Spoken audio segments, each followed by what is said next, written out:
لا حول ولا قوة إلا بالله العلي العظيم. أعوذ بالله من الشيطان اللعين الرجيم. بسم الله الرحمن الرحيم. الحمد لله رب العالمين والعاقبة للمتقين والنار للعاصين والملحدين، والصلاة والسلام والتحية والإكرام على نبي الرحمة وشفيع الأمة صاحب الوقار والسكينة المدفون بأرض المدينة العبد المؤيد والرسول الممدد المصطفى الأمجد المحمود الأحمد أبي القاسم محمد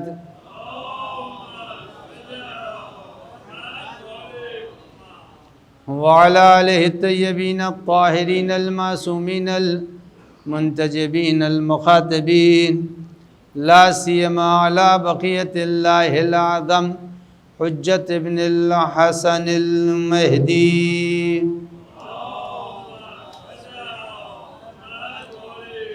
روحي وارواح العالمين له الفداء، واللعنة الدائمة الباقية على أعدائهم أجمعين من ليلنا هذا إلى قيام يوم الدين. أما بعد، فقد قال الله الحكيم في كتابه الكريم: بسم الله الرحمن الرحيم. سيعلم الذين ظلموا أي منقلب ينقلبون. صلوات پڑھ دیں محمد وآل محمد.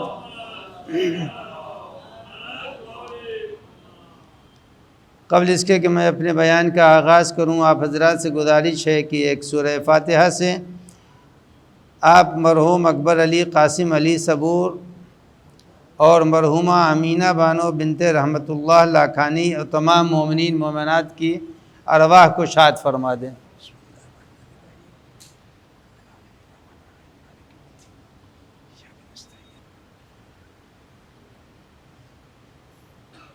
ایک صلوات پڑھ دیں محمد و آل محمد.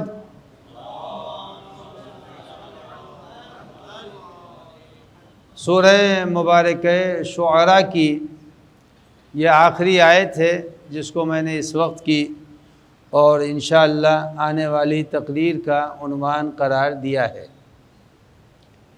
اس آیت کریمہ میں پروردگار عالم نے صاف لفظوں میں اعلان کر دیا ہے کہ جن لوگوں نے بھی دنیا میں ظلم کیا یا آنے والے دنوں میں جو لوگ بھی ظلم کریں گے، عنقریب ان کو یہ پتہ چل جائے گا کہ ظالم کا ٹھکانہ اور ظالم کا انجام کیا ہوتا ہے. تو زندگی میں بھی انسان کو پتہ چل سکتا ہے کہ ہم نے جو ظلم کیا ہے اس کا نتیجہ کیا ہے، اور آخرت میں بھی اس کا پتہ چل جائے گا کہ ہم نے ظلم کیا کیا ہے. بظاہر جب ہم لفظ ظلم اور ظالم بولتے ہیں تو ہمارے ذہنوں میں آتا ہے کہ کسی ایک نے کسی دوسرے پر ظلم کر دیا. شوہر نے بیوی پر ظلم کر دیا، بھائی نے بھائی پر ظلم کر دیا، حاکم نے اپنی رعایا پر ظلم کر دیا. یہی سمجھ میں ذہن میں آتا ہے کہ ظلم سے مراد ایک انسان نے دوسرے انسان پر ظلم کر دیا. لیکن قرآن مجید اور بیان آل محمد علیہ السلام میں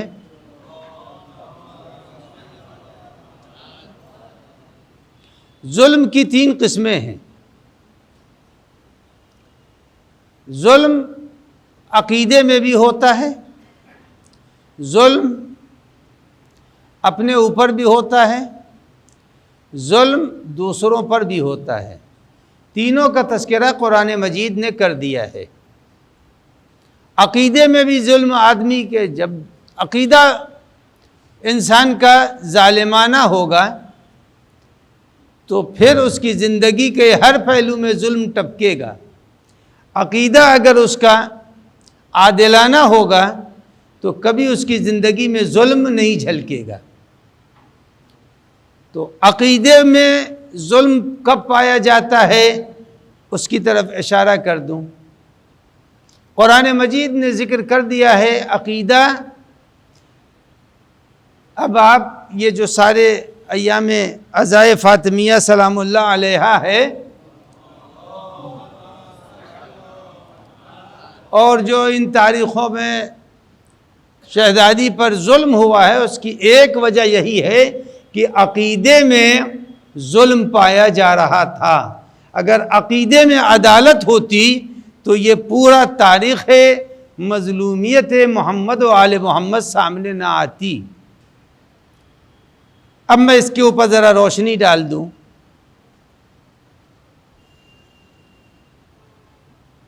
عقیدے میں ظلم کا تصور، آپ یہاں سے جب مائک ہٹا دیں گے تو مائک ہٹ گیا، کیمرے ہٹا دیں گے تو کیمرہ ہٹ گیا، تو اب زمین خالی کہی جائے گی، یہاں مائک بھی نہیں ہے، کیمرے بھی نہیں ہے۔ اب یہ تلاش کیجئے، ہمارے ناظرین جتنے سامعین ہیں اور جو حاضرین ہیں وہ فیصلہ کریں کہ اصول دین میں عدالت کس کے یہاں پائی جاتی ہے اور کس کے یہاں نہیں پائی جاتی۔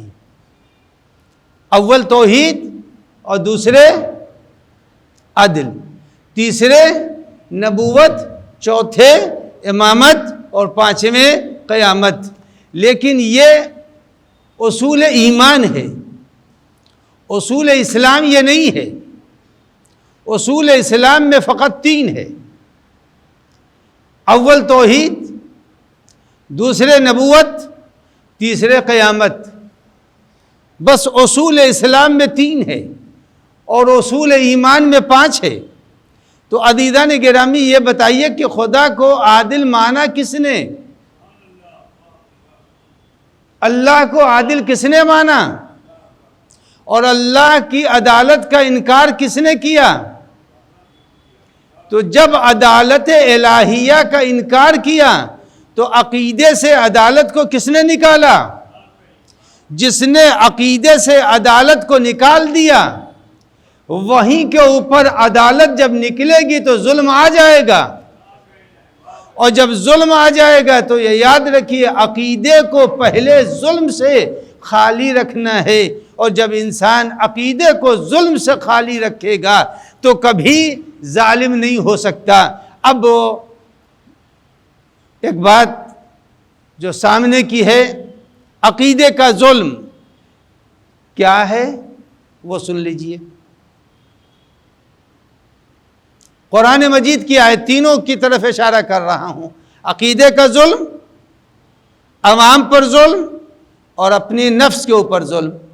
عقیدے کے ظلم میں سب سے بڑی چیز جو قرآن مجید کہتا ہے، ان الشرک لظلم عظیم۔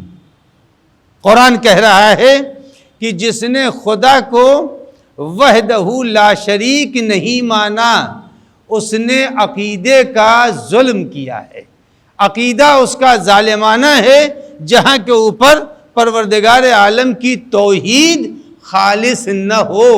تو پہلا مرحلہ یہ ہوا کہ اللہ کو اگر کسی نے اس کے مقابلے میں کسی کو رکھ دیا تو وہ ظالم ہے۔ ان الشرک لظلم عظیم۔ امیر المومنین علی بن ابی طالب علیہ السلام نے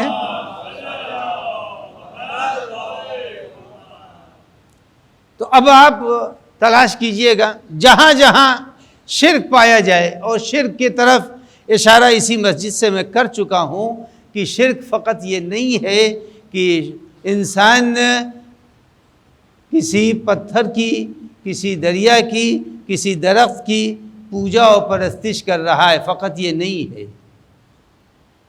بلکہ شرک جیسا پیغمبر نے فرمایا کہ شرک ہر اس انسان میں ممکن ہے، ضروری نہیں ہے۔ کہا ایسے ہے جیسے اندھیری رات ہو اور اندھیری رات میں ایک کالا پتھر ہو اور اس کالے پتھر کے اوپر ایک کالی چیونٹی چل رہی ہو، دکھائی دے گی؟ اندھیری رات بھی ہے، کالا پتھر بھی ہے، کالی چیونٹی بھی ہے تو مگر دکھائی نہیں دے گی۔ کہا جہاں جہاں یہ کیفیت پائی جائے گی وہ عقیدے میں ظلم کرے گا، وہ عقیدے میں ظلم کرے گا۔ تو اب عقیدے میں ظلم، خدا کے مقابلے میں کسی کو لا کے کھڑا کر دینا۔ اچھا خدا کا حق کیا ہے وہ آیت یاد رکھیے، خدا کا حق کیا ہے؟ یہ جتنی تاریخ ہے مظلومیت اہل بیت ہے فقط انہی باتوں پر ٹھہری ہوئی ہے۔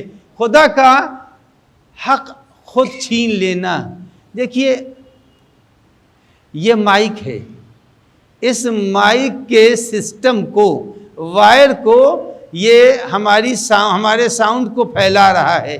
اگر آپ نے اس وائر کو الگنی بنا کر کے کپڑا ڈالنا شروع کیا تو صحیح ہے بھائی، اس کا کام تھا جو اس کو اسی کام میں لگائے رہیے، لیکن آپ نے اس کو نکالا اور رسی باندھ کی طرح سے آپ نے بنڈل باندھنا شروع کیا تو یہ کام اس کا نہیں تھا۔ عزیزو یہ یاد رکھیے، جو کچھ ظلم ہوا ہے تاریخ اسلام میں اس کی ایک وجہ ہے کہ رب العزت نے کچھ ذمہ داری اپنے اوپر رکھی ہے۔ اس نے کہا ہم ذمہ دار ہیں۔ سب سے پہلی ذمہ داری کی طرف اشارہ کر دوں، دیکھیے دو لفظیں ہیں، ایک لفظ قرآن میں ہے انی اور ایک لفظ قرآن میں ہے انا، اور روزانہ آپ سنتے رہتے ہیں اور پڑھتے بھی رہتے ہیں۔ آپ سنتے ہیں پڑھتے ہیں انا آتینا، ہم نے عطا کیا۔ کبھی اللہ فرماتا انی، تو انی بھی انی جاعل فی الارض خلیفہ، اللہ نے کہا میں نے خلیفہ بنایا۔ اس کے بعد قرآن کہتا انا علینا للہدی، ہماری ذمہ داری ہے ہدایت کرنا۔ تو معلوم ہوا پروردگار عالم نے کہا ہم بناتے ہیں جانشین، ہم بناتے ہیں ہادی، ہماری ذمہ داری ہے ہدایت کرنا، ہماری ذمہ داری ہے جانشین بنانا۔ تو یہ کس کی ذمہ داری ہے؟ خدا کی ذمہ داری ہے۔ کام خدا کا تھا۔ جب بندہ خدا کے کام کو اپنے ہاتھوں میں لے لے گا تو زمین کے اوپر ظلم پیدا ہوگا۔ جب تک خدا کے کام کو خدا کے حوالے کر دیا جائے زمین کے اوپر کبھی ظلم نہیں ہوگا۔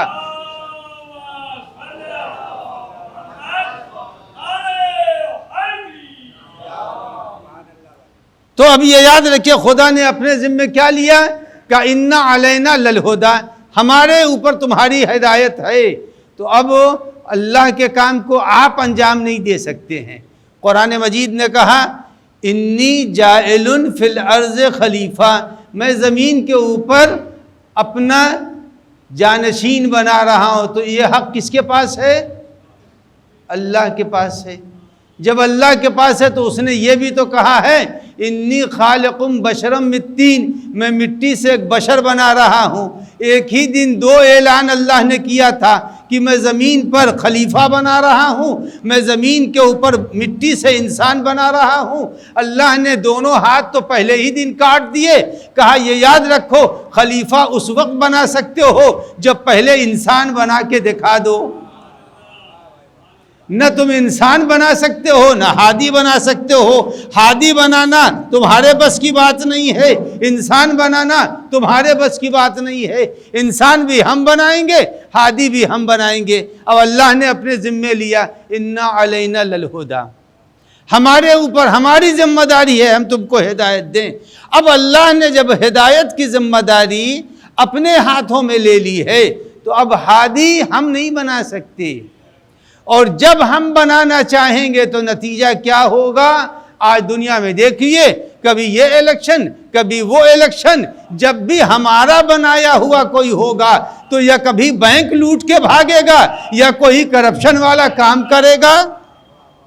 لیکن جس کو خدا نے بنایا ہے اس علی نے اعلان کر دیا، نہج بلاغہ میں خطبہ حضرت کا موجود ہے کہ یہ یاد رکھو، جب لوگوں نے آ کر کے کہا کہ ارے چھوڑیے چھوڑ دیجئے ان لوگوں کو، جن لوگوں کے پاس جو کچھ ہے چھوڑیے، آپ نئے سرے سے شروع کیجئے، تو مولا نے کیا کہا مولا نے فرمایا کہ یاد رکھو اگر چیونٹی کے منہ میں، یہ نہج بلاغہ میں امام فرما رہے ہیں، اگر چیونٹی کے منہ میں چھوٹی سی اگر تھوڑی سی پتی ہو تو میں اس کو بھی نہیں لوں گا اور سارے ساتوں آسمان و زمین کے اوپر کی حکومت کو اپنی ٹھوکروں میں رکھوں گا۔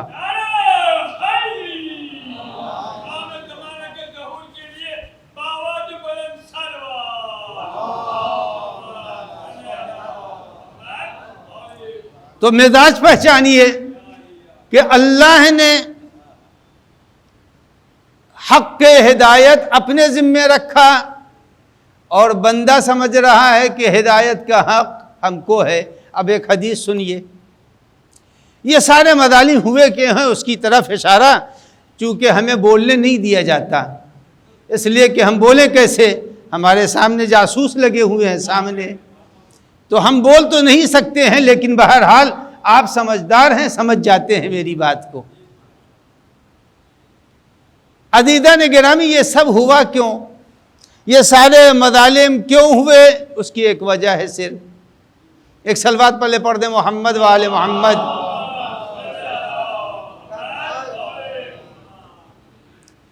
انسان نے وہ کام اپنے ہاتھوں میں لے لیا جو کام پروردگار عالم نے اپنے ذمے رکھا تھا۔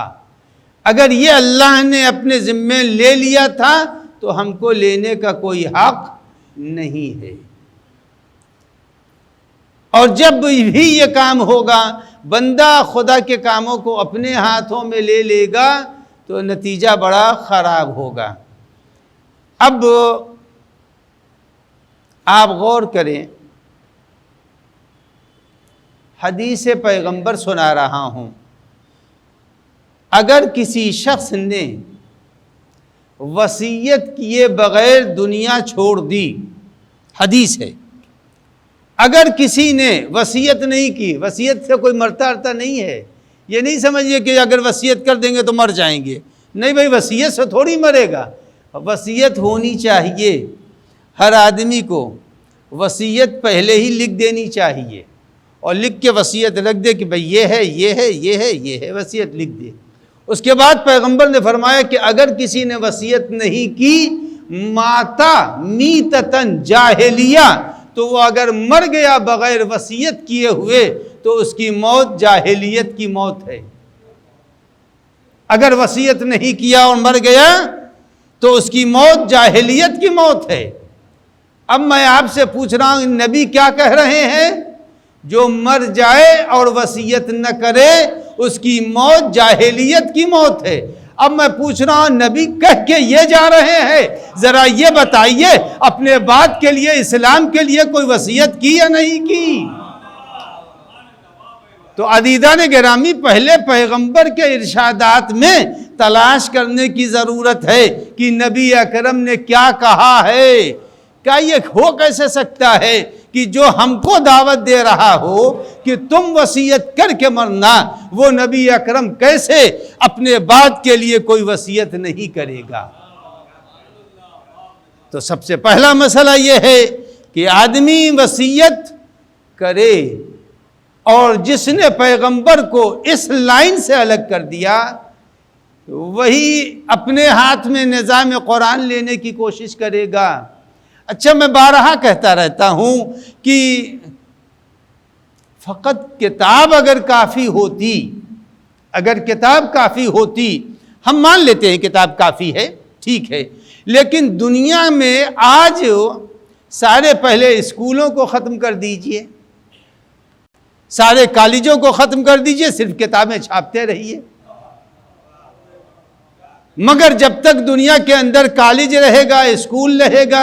ایک صاحب نے کہا کہ آپ لوگ جو ہیں وہ عورت اور مرد کے درمیان جو ہے وہ تفریق کرتے ہیں، ورنہ عورت مرد میں کوئی فرق نہیں ہے۔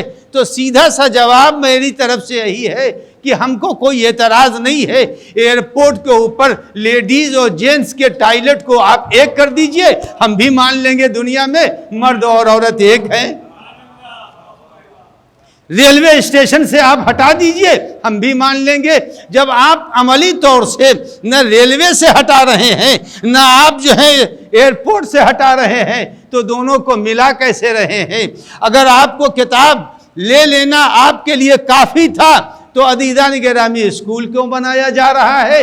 جب تک رہتی دنیا ہے اور اسکول بنتے رہیں گے، کالج بنتے رہیں گے، ٹیچر کا انتخاب ہوتا رہے گا، جو دعوے دار کتاب تھا اس کے منہ پر یہ زندہ تماچا قیامت تک لگتا رہے گا۔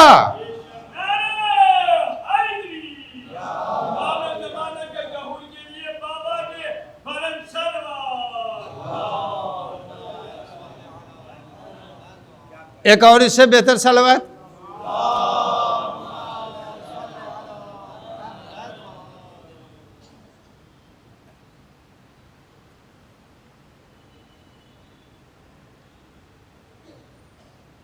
تو اب یہ بات واضح ہو گئی کہ ظلم کی 3 قسمیں ہیں۔ عقیدے کا ظلم، اب آئیے قرآن مجید نے عقیدے کے ظلم کی طرف اشارہ کر دیا، میں نے آپ کو سنا دیا قرآن کی آیت۔ اب دوسرا مرحلہ آیا، دوسرا مرحلہ قرآن مجید نے بیان کیا ہے۔ آدمی خود اپنے اوپر بھی ظلم کرتا ہے، خود اپنے اوپر ظلم کرتا ہے، مگر آدمی کو اپنے اوپر ظلم کا پتہ نہیں چلتا۔ بہت سے گٹکا کھاتے ہیں، گٹکے سے زبان خراب ہو رہی ہے، دانت خراب ہو رہے ہیں، مگر پتہ نہیں چلتا، گٹکا کھائے جا رہا ہے، سگریٹ پیے جا رہا ہے اور بیماری آ رہی ہے۔ کچھ وہ افراد ہیں جو اپنے اوپر ظلم کرتے ہیں۔ وہ ظلم کیا ہے اس کو سن لیجئے۔ قرآن مجید نے سب سے پہلے انسان کا جب ذکر کیا تو ارشاد ہو رہا ربنا ظلمنا انفسنا وتب علینا انک انت التواب الرحیم۔ پہلے انسان نے جو زمین کے اوپر آیا تو اس نے کیا کہا؟ حضرت آدم کا ذکر قرآن کہہ رہا۔ آدم علیہ السلام نے کہا ربنا ظلمنا انفسنا، اے پالنے والے ہم نے اپنے نفس پر ظلم کیا۔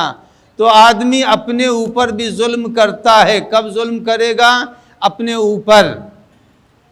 جناب ابو ذر سے ان کے کسی دوست نے کہا کہ اے ابو ذر کچھ ہماری نصیحت کرو، کچھ اچھی باتیں علم کی بتاؤ۔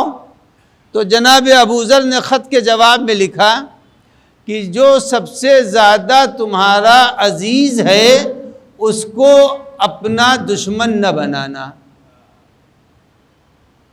جو تمہارا سب سے زیادہ عزیز ہے اس کو تم اپنا دشمن نہ بنانا۔ جناب ابو ذر نے یہ جواب، چونکہ اس نے لکھی ہوئی تحریر مانگی تھی اور لکھی ہوئی تحریر بھیجی تھی، بھیج دیا جواب۔ کچھ دنوں کے بعد جناب ابو ذر سے ملاقات ہوئی۔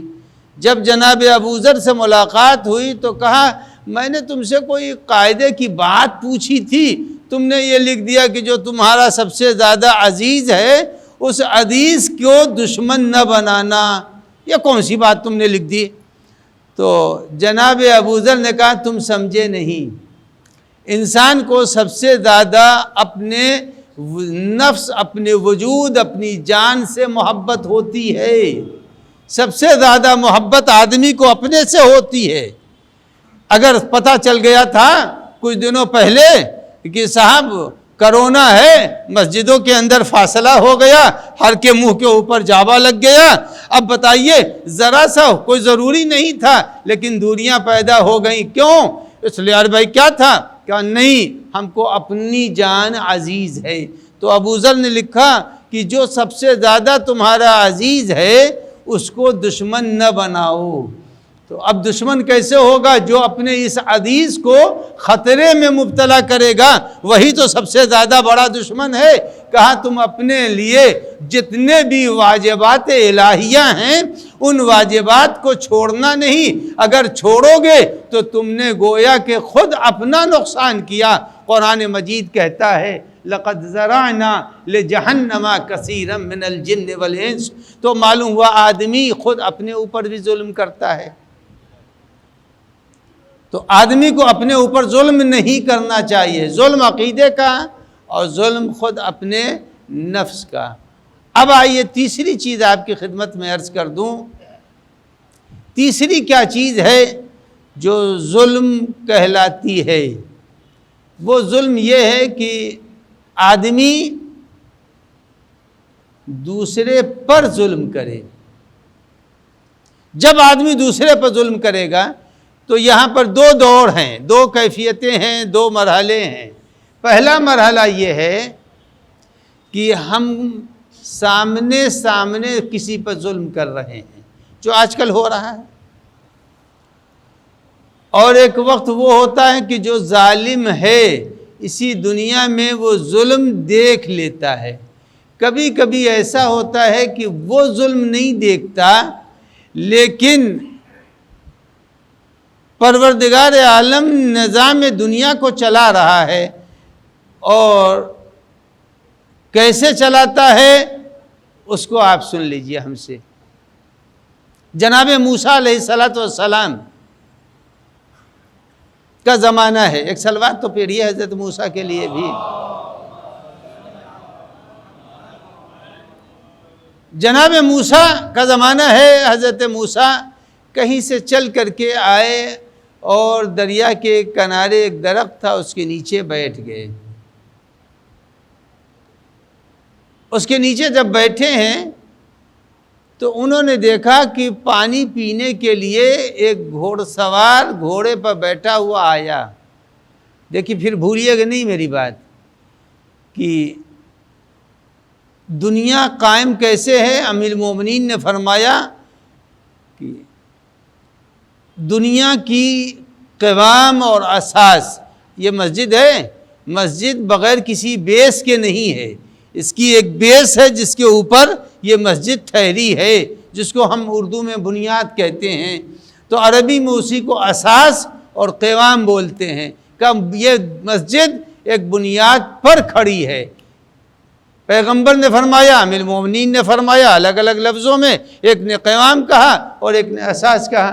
یہ دنیا کی بنیاد عدالت پر ہے، اور جب دنیا کی بنیاد عدالت پر ہے تو حضرت نے فرمایا کہ کبھی ہم اس عدالت کو محسوس کر لیتے ہیں، کبھی محسوس نہیں کرتے۔ جناب موسیٰ نے دیکھا کہ ایک شخص گھوڑے پر سوار آیا اور آ کر کے اس نے وہاں دریا کے کنارے پانی پیا اور گھوڑے کو پانی پلایا۔ جب جانے لگا تو اس کی ایک تھیلی پیسوں کی گر گئی۔ اس زمانے میں سکے اکے ہوتے تھے، تھیلی گر گئی۔ جناب موسیٰ نے دیکھا کہ تھیلی اس کی گر گئی، وہ اپنا دور سے اس منظر کو دیکھ رہے تھے۔ تھوڑی دیر میں ایک شخص آیا پانی پینے کے لیے، اس نے وہاں پڑی ہوئی تھیلی دیکھی تو اس کو اٹھا لیا اور لے کے چلا گیا۔ تھوڑی دیر میں وہی گھوڑے والا سوار آیا اپنی تھیلی کو تلاش کرتے ہوئے، تو وہاں اس کو تھیلی نہیں ملی۔ ایک آدمی بیچارہ نہایت غریب وہاں موجود تھا اور اس کو اس نے پکڑا، کہا تم نے تھیلی لی؟ اس نے کہا نہیں، ہم نے تو تھیلی دیکھی بھی نہیں، ہم سے کوئی مطلب بھی نہیں۔ اس نے کہا تھیلی تم ہی نے اٹھائی ہے، اس لیے کہ ابھی میں آیا تھا اور کہیں تم نے یقیناً اس کو چھپا دیا ہے، تھیلی تم نے لی ہے۔ اس نے مارنا شروع کیا اور اتنا مارا کہ وہ مر گیا۔ جناب موسیٰ نے دیکھا اور خدا کو مخاطب کیا، بھولیے گا نہیں، ظلم پر یہ دنیا ٹھہری نہیں ہوئی ہے، عدل کے اوپر یہ دنیا ٹھہری ہوئی ہے، عدالت کے اوپر ٹھہری ہوئی ہے، چونکہ خدا عادل ہے، خدا ظالم نہیں ہے۔ اب جناب موسیٰ نے اللہ سے سوال کیا کہ پالنے والے یہ بتا دے، یہ تو میری آنکھوں کا دیکھا واقعہ ہے کہ یہ گھوڑ سوار آیا تھا، گھوڑے پر بیٹھا ہوا، تھیلی اس کی گری تھی، تھیلی اٹھا کر کے کوئی دوسرا لے گیا، اور تیسرا آدمی جس کا کوئی قصور نہیں تھا، جس کے پاس تھیلی نہیں تھی، اس کو اس نے پکڑا اور پکڑ کے پیٹنے لگا اور اتنا پیٹا کہ وہ مر گیا۔ تو اللہ نے خطاب کیا، موسیٰ کو مخاطب کیا کہ موسیٰ یاد رکھو، دنیا کا نظام کبھی ظاہر میں ہم چلاتے ہیں اور کبھی باطن میں چلاتے ہیں۔ قرآن مجید نے اس کا ذکر کیا ہے، میں اب دونوں واقعے کو ملا دیتا ہوں تاکہ آپ کے ذہن آمادہ ہو جائے۔ آپ نے سنا ہوگا اور یقیناً سنا ہوگا کہ جناب موسیٰ اور جناب خضر دونوں ساتھ چل رہے تھے۔ ایک وقت وہ آیا کہ جناب خضر نے وہ کشتی توڑ دی اور سوراخ ہو گیا، پانی بھرنے لگا۔ پھر جب اس شہر میں پہنچے تو وہاں ایک دیوار گر رہی تھی، اسے اٹھا دیا، اور 2 بچے تھے اور ان بچوں کو قتل کر دیا۔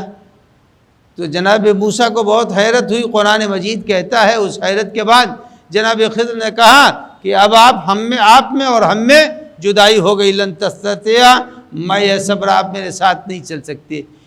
تو اب عزیزان گرامی، یہ دنیا کا نظام ظاہر پر چل رہا ہے، باطن کے اوپر کبھی کبھی خدا نظام دنیا کو چلاتا ہے اور چلا رہا ہے، باطن کے اوپر چلا رہا ہے، جس کو کوئی نہیں دیکھ رہا۔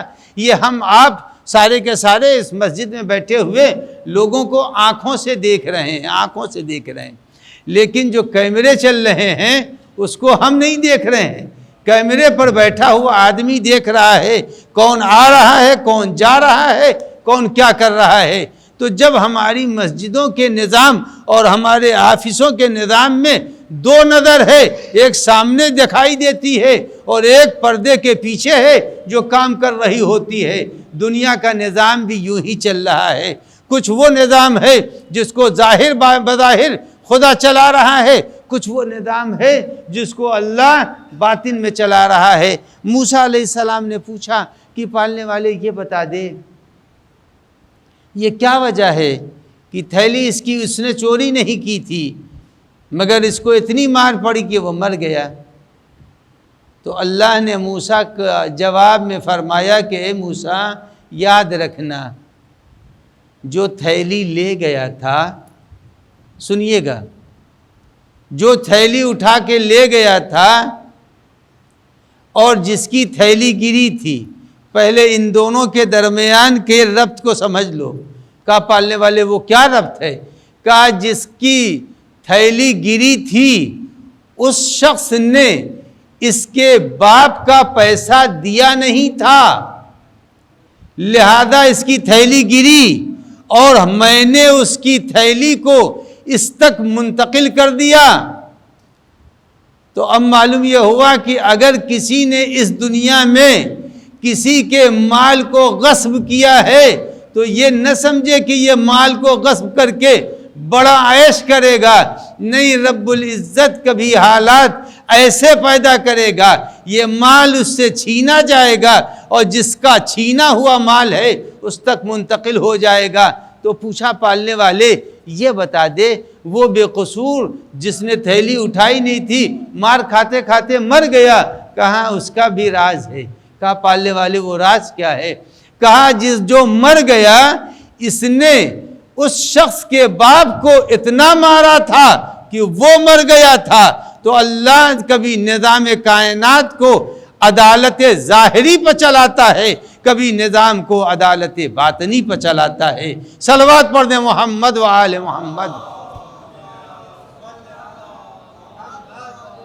تو اب عدالت الہی آج دنیا میں جو بھی ظلم ہو رہے ہیں یا سلسلہ عصمت پر جو بھی ظلم ہوئے ہیں، اس سارے ظلم کی وجہ یہی ہے کہ انسان نے، جنہوں نے ظلم کیا، میں کسی کا نام نہیں لیتا، عقیدے میں ظلم پایا جا رہا تھا۔ اگر عقیدے میں ظلم نہ ہوتا تو خدا کو عادل مانتے، عقیدے میں ظلم پایا جا رہا تھا، ایک بات۔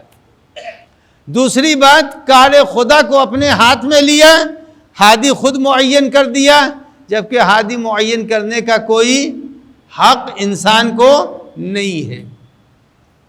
تیسری چیز، اپنے اوپر ظلم کیا۔ یہ بتائیے جتنے بھی دنیا میں ظالم، بالخصوص وہ افراد جنہوں نے بے خطا ائمہ طاہرین پر ظلم کیا ہے، کون ہمارا امام تھا جس نے ظلم کیا؟